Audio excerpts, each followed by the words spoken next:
नमस्कार बच्चों, मेरा नाम है राहुल और आप देख रहे हैं MyCBSE क्लास। तो आज हम स्टार्ट करने जा रहे हैं भाग 5 रासायनिक अभिक्रिया एवं समीकरण भाग 5। भाग 1, 2, 3, 4 हम कर चुके हैं। जिसने नहीं देख रखा है वो लिंक डिस्क्रिप्शन में दे रहा हूँ, वहां से देख सकते हैं। लेकिन फिर भी एक बार झलक देख लेते हैं भाग 1 और से लेकर हमने 4 में क्या पढ़ा था। ठीक है, भाग 1 में हमने पढ़ा था रासायनिक अभिक्रिया किसे कहते हैं, रासायनिक अभिक्रिया के अभिलक्षण, ठीक है, अवस्थाएं परिवर्तन, रंग परिवर्तन, तापमान परिवर्तन, रासायनिक समीकरण किसे कहते हैं। भाग 1 में हमने ये पढ़ा था। उसके बाद भाग 2 की बारी आती है। भाग 2 में हमने क्या किया था, पढ़ा संतुलित रासायनिक समीकरण किसे कहते हैं, असंतुलित रासायनिक समीकरण किसे कहते हैं, रासायनिक समीकरण का संतुलन किसे कहते हैं। ठीक है, भाग 2 में हमने पढ़ा था, लिंक डिस्क्रिप्शन में है, आप वहां से भी देख सकते हैं। भाग 3 की बारी आती है। तो भाग 3 में हमने कहाँ से पढ़ा था, रासायनिक समीकरण को किस प्रकार लिखा जाता है, रासायनिक समीकरण की विशेषताएं, ऊष्माक्षेपी एवं ऊष्माशोषी अभिक्रिया, वेरी इंपॉर्टेंट था। भाग 3 में हम ये पढ़े थे। भाग 4 में हमने क्या पढ़ा था, भाग 4 में रासायनिक अभिक्रिया के प्रकार पढ़े थे। रासायनिक अभिक्रिया, ठीक है, संयोजन, वियोजन, विस्थापन, द्विविस्थापन, उपचयन, अपचयन अभिक्रिया हमने पढ़े थे। ठीक है, इसके बाद जो अगला टॉपिक आ रहा है उसके बाद भाग 4 में पढ़ा, भाग 5 में ये सब चीजें हैं। ये सब चीजें पढ़ने से पहले आपको दिखाता हूँ, ये सब आपकी NCERT में सही है। ठीक है, उपचयन अपचयन हमने पढ़ा था लास्ट टाइम में। इसके बाद अगर पेज पलटते हैं तो यहाँ पे आपकी रेडॉक्स अभिक्रिया आ जाती है। ठीक है, रेडॉक्स अभिक्रियाएं। ठीक है, फिर दैनिक जीवन में, ठीक है, उपचयन अपचयन का विप्रभाव, संक्षारण। ठीक है, और यहाँ पे आपका है विक्रगंधिता, विक्रगंधिता। ठीक है, इसी चीज को हम आगे पढ़ेंगे। देखते हैं भाग 5 में हमारा क्या क्या है।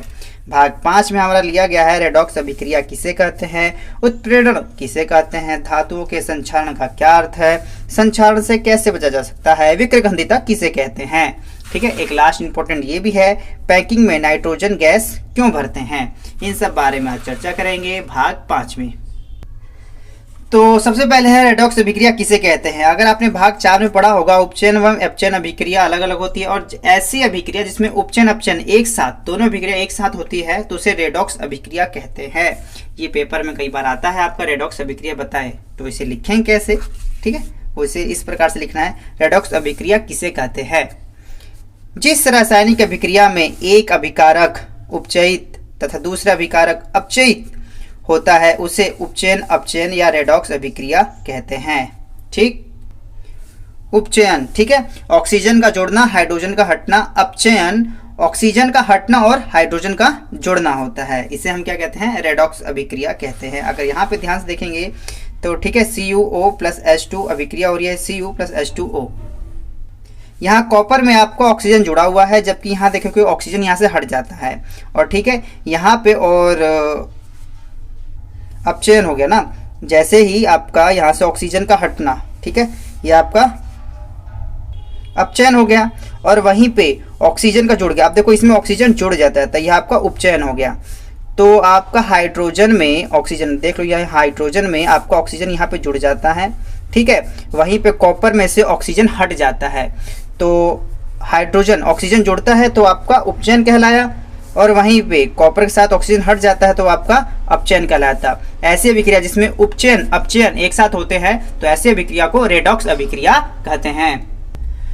फॉर एग्जाम्पल नीचे एक और दिया गया है, यहाँ पे जिंक में ऑक्सीजन, ठीक है, यहाँ पे ऑक्सीजन का यहाँ से हट जाना, ठीक है, ऑक्सीजन यहाँ से हट जाना, और कॉपर में ऑक्सीजन का जुड़ जाना।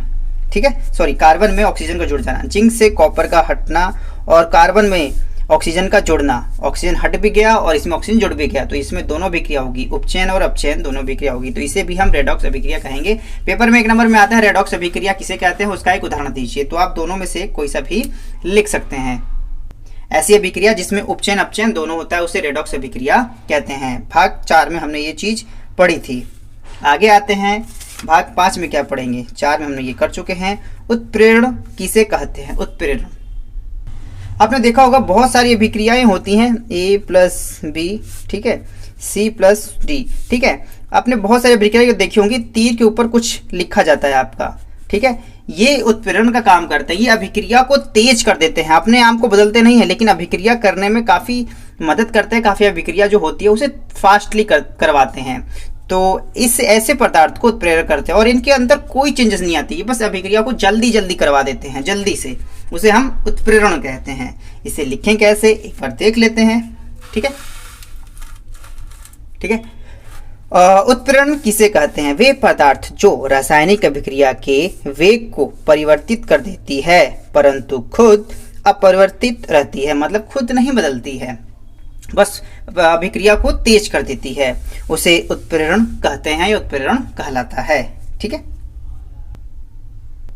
यहाँ देखेंगे तो K12 KClO3, यहाँ पे MnO जो है आपका MnO2, ये उत्प्रेरक का काम कर रहा है, ये अभिक्रिया को तेज कराता है, जिसमें से जो ऑक्सीजन होता है वो अलग हो जाता है और पोटेशियम क्लोराइड बचता है बस, और ये ऑक्सीजन आपका अलग हो जाता है। बस इसी प्रक्रिया को तेज करने के लिए यहाँ उत्प्रेरण का प्रयोग किया गया है, जो MnO3 है, O2। अब नीचे भी आता है क्वेश्चन पेपर में इस प्रकार से, वनस्पति तेल को वनस्पति घी में बनाने में के दौरान कौन से उत्प्रेरक का प्रयोग करते हैं? तो निकिल होता है आपका। ठीक है, वनस्पति तेल है प्लस H2 लगा रखा है, यहाँ पे देखो तीर के ऊपर Ni। ठीक है, निकिल है, यही क्या काम कर रहा है? उत्प्रेरक का काम कर रहा है। तो और ऐसे अभिक्रिया होने के बाद क्या बनता है? वनस्पति घी। तो यहाँ पे उत्प्रेरक क्या है? Nickel, Ni। ठीक है, यहाँ पे आपका ये क्वेश्चन खत्म हो जाता है। इसके बाद उत्प्रेरण किसे कहते हैं? ये भी हो गया। धातुओं के संक्षारण का क्या अर्थ है? संक्षारण। ठीक है, अब ये पढ़ेंगे हम। जैसे आप धातुओं में जंग लगना देखते हो ना, वो भी एक प्रकार का संक्षारण है। धातु में ये जो अपनी उसकी स्ट्रांगनेस होती है, वो धीरे धीरे जब उसकी खोने लग जाती है, उसकी जो क्षमता होती है, मजबूत होता है, वो धीरे धीरे जब कमजोर होने लगती है, तो ऐसा क्यों होता है? क्योंकि उसके अंदर संक्षारण हो जाता है। ठीक है, या उसके अंदर जंग लग जाता है। तो इसे लिखेंगे कैसे, एक प्रकार देख लेते हैं। ठीक है, क्वेश्चन नंबर 15। ठीक है, वो इस प्रकार से, धातुओं के संक्षारण का क्या अर्थ है? वह रासायनिक अभिक्रिया जिसमें वायु की नमी तथा ऑक्सीजन के प्रभाव से धातुओं का क्षय या ह्रास, क्षय मतलब कम होना, ह्रास मतलब देख समझ रहे हो, वही कम होना, हटना, ह्रास से होता है, धातुओं का संक्षारण कहलाता है। उदाहरण के लिए नीचे एक उदाहरण भी दिया गया है। लोहे की बनी वस्तुएं शुरू में चमकीली होती हैं, लेकिन कुछ समय के बाद वायु की नमी और ऑक्सीजन O2 के प्रभाव के कारण लाल भूरे रंग की परत चढ़नी शुरू हो जाती है, जिसे आप मतलब जंग कहते हैं ना। इस प्रक्रिया को जंग, देखो यहाँ पे मैंने नोट्स बनाते समय छोड़ दिया था कि बच्चों से पूछने के लिए, क्या कहते हैं? जंग लगना कहलाता है, या संक्षारण, जिसे संक्षारण भी कहते हैं। ठीक है, इसी प्रक्रिया को संक्षारण भी कहते हैं या जंग लगना कहलाता है। साधारण बातों में हमने देखा होगा ना, उसे हम जंग कहते हैं कि इस चीज़ में जो लाल रंग का कई बार होता है, वैसे मोस्टली भूरे रंग का दिखाई देता है आपका, उसे हम जंग लगना कहते हैं, और यही धातुओं का संक्षारण कहलाता है।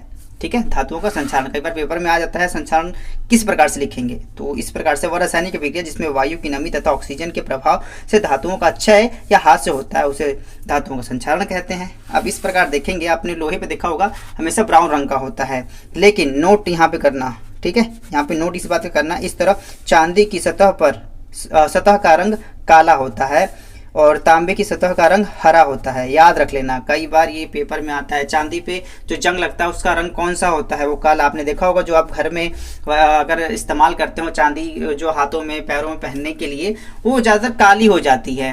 क्यों? जो वो इस प्रकार का उस पर संक्षारण ही हो रहा है। ठीक है, और आपका तांबे देखा होगा आपने, वो हरे रंग का हो जाता है आपका। ठीक है, तो ये जंग का रंग है। ठीक है, लोहे पे वो आपका लाल व भूरा दिखाई देता है, चांदी पे काला दिखाई देता है, तांबे पे हरा दिखाई देता है। संक्षारण के नुकसान बताएं। संक्षारण नुकसान क्या होता है कि संक्षारण के नुकसान बताएं। संक्षारण के कारण वस्तु क्षतिग्रस्त हो जाती है। रेलिंग पर जंग, जहाजों पर जंग, रेलिंग देखो आपने जो जीनों पे हम चढ़ते हैं ऊपर, तो रेलिंग लगी होती है ना जीनों के एक एक पे, तो रेलिंग में आपने कई बार देखो जंग लग जाती है। तो इसी वजह से मोस्टली लोग अब स्टील का इस्तेमाल करते हैं ताकि जंग ना लगे, लेकिन अभी भी कहीं ना कहीं लोहे का इस्तेमाल किया जाता है, तो वहाँ पे जंग आपको आसानी से दिखाई दे जाएगा। जहाज़ों पे जंग लग जाता है। ठीक है, तो कई बार देखो ना, जो पानी के जहाज होते हैं, वायु वाले जहाज होते हैं, उसमें भी जंग लग जाते हैं। तो सीधी सी बात है, ये चीज़ लगेगी तो इससे बचना भी होगा। तो अगला टॉपिक यही है। ठीक है, संक्षारण से कैसे बचा जा सकता है? संक्षारण तो समझ में आएगा, संक्षारण से कैसे बचा जा सकता है? अब इसको बचाना भी होगा। ठीक है, तो देख लेते हैं कैसे बचाते हैं इसे। ये चीज़ें और ऊपर आसानी से चली जाएंगी ना, 1 मिनट। ठीक है, हाँ, तो संक्षारण से कैसे बचा जा सकता है? संक्षारण से बचाव के लिए लोहे पर पेंट कर दिया जाता है। जो भी आपका लोहा होता है वहाँ पे काले, नीले, पीले, हरे रंग का ठीक है, पेंट कर दिया जाता है। जैसे यहाँ तो पेंट नहीं है, लेकिन कोई भी चीज़ होती है उसके ऊपर हम पेंट कर देते हैं ताकि वो डायरेक्ट वायु के संपर्क में ना आए और जो वस्तु की लाइफ है वो काफ़ी बढ़ जाए, ताकि उसके साथ संचारण ना हो, अभिक्रिया नहीं होगी। संचारण से बचाव के लिए लोहे पर पेंट कर दिया जाता है, जिससे लोहा सीधा वायु की नमी और ऑक्सीजन के संपर्क में नहीं आता। अधिक अभिक्रियाशील धातु पर कम अभिक्रियाशील धातु की परत चढ़ाई जाती है। ये दोनों प्रक्रिया है जिस वजह से संचालन को कम किया जा सकता है या बहुत हद तक ना के बराबर कर दिया जाता है। आपने देखा होगा जो हमारे मेन गेट होते हैं, अब तो स्टील कई लोग लगवा रहे हैं, जिसके अभी भी लोहे के हैं तो पेंट करते हैं। पेंट का दोनों फायदा होता है, एक तो सुंदर और अच्छा दिखाई देता है और संचालन से बचता है। ठीक है, तो अगर आपने जंग देखा होगा दरवाजों में तो कमेंट करके बताइएगा कि आपके मेन गेट है वो लोहे का है या लकड़ी का। लोहे का है तो उस पर जंग लगा है।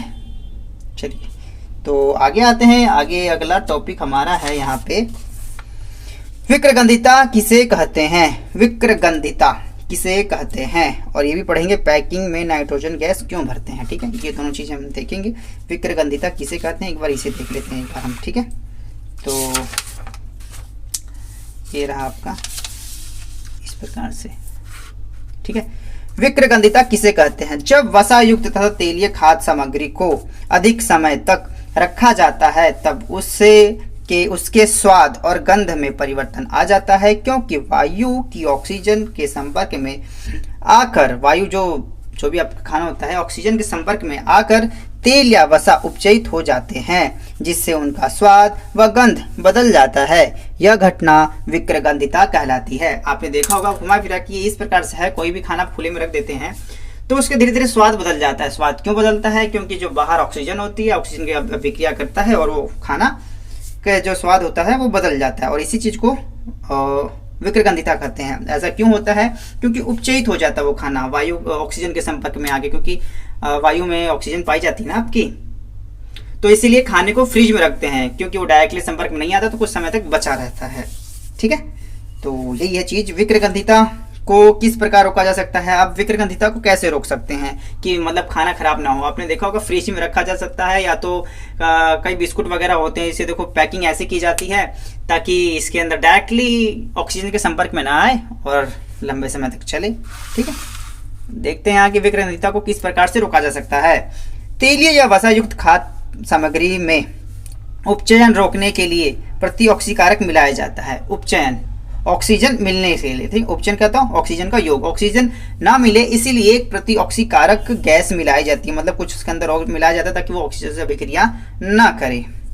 17 खाद्य सामग्री को वायुरोधी बर्तन में रखा जाना चाहिए, जिससे उपचयन की प्रक्रिया धीमी हो जाती है। ठीक है, जैसे आपने देखा घर में मोस्टली हम चीजें डब्बे में पैक कर रखते हैं या पॉलिथीन में पैक कर रखते हैं, डायरेक्टली वो हवा के संपर्क में ना आए, नहीं तो ऑक्सीजन के साथ उपचयन हो जाएगा। उपचयन मतलब ऑक्सीजन का जुड़ेगा, जुड़ जाएगी तो विक्रिया करेगी तो विक्रगंधिता बना लेगी, और जिससे कि खाना खराब हो जाएगा। इससे बचने के लिए उसे हम किसी चीज में पैक करके रखते हैं। चिप्स आदि की पैकिंग करते समय थैली में ऑक्सीजन हटाकर उसमें नाइट्रोजन गैस भर देते हैं, ये भी काम करते हैं। आपने आलू चिप्स देखा होगा, 5 रुपए का चिप्स, थोड़ा सा चिप्स, दुनिया भर की गैस, और कौन सी गैस होती है, नाइट्रोजन गैस होती है। तो पेपर में ये भी करके आता है कि पैकिंग के समय नाइट्रोजन गैस क्यों भरते हैं, पैकिंग में नाइट्रोजन गैस ही क्यों भरी जाती है। क्वेश्चन अगर इस प्रकार से आ जाए तो कैसे लिखेंगे, पैकिंग करते समय नाइट्रोजन गैस का इस्तेमाल इसलिए किया जाता है कि यह सबसे कम सक्रिय गैस है, सबसे कम सक्रिय गैस है। ठीक है, तो और सक्रिय अगर होती तो कुछ किसी न किसी ज्यादा अभिक्रियाशील होती, ज्यादा सक्रिय होती तो ऑक्सीजन के साथ क्या वो आलू चिप्स रखी उसके साथ भी सक्रिय हो सकती है। तो जो नाइट्रोजन होती है वो ना के बराबर सक्रिय होती है। ठीक है, इस वजह से नाइट्रोजन ही भरा जाता है। तो यहाँ पे आपका जो ये चैप्टर है वो समाप्त हो जाता है। अध्याय 1 यहाँ आपका समाप्त हो गया। आपके रिवीजन के तौर पे देखा होगा हमने क्या क्या पढ़ा होगा। ठीक है, मैंने अपने शुरू में भी दिखा दिया था, एक बार दोबारा से देख लीजिए आपने क्या क्या पढ़ा था इस वाले में। ठीक है, भाग 1 में हमने ये सब चीज़ें पढ़ी थी। रासायनिक अभिक्रिया किसे कहते हैं, ठीक है, अभिक्रिया के अभिलक्षण, रासायनिक समीकरण किसे कहते हैं। ठीक है, इस प्रकार क्वेश्चन किए थे हमने। भाग 2 में इस प्रकार पढ़ा था हमने। ठीक है, रासायनिक अभिक्रिया समीकरण भाग 2 में। ठीक है, मैं तो ये पहले भी दिखा चुका हूँ, ये दोबारा दिखा दे रहा हूँ ताकि आप लोगों को याद हो जाए चीज़ें। क्या अगर ये चीज़ आप बार बार देखते हो ना तो आपके माइंड में कंठस्थ हो जाता है, तो देखने के बाद ये भी होता है कि हाँ इस चैप्टर हमने ये चीज़ें पढ़ी थी, बार बार इसे ही दिखाने का मतलब है मेरा। ठीक है, भाग 5 हमने ये चीज़ें पढ़ी थी। अध्याय 1 रासायनिक विक्रिया में अभिरक्षण भाग 5 में हमने ये रेडॉक्स अभिक्रिया जो अभी आज हमने पढ़ी थी, यहाँ पे आपका ये चैप्टर समाप्त हो जाता है। जल्दी मिलते हैं एक नए चैप्टर के साथ, ठीक है? तब तक के लिए जय हिंद, जय भारत।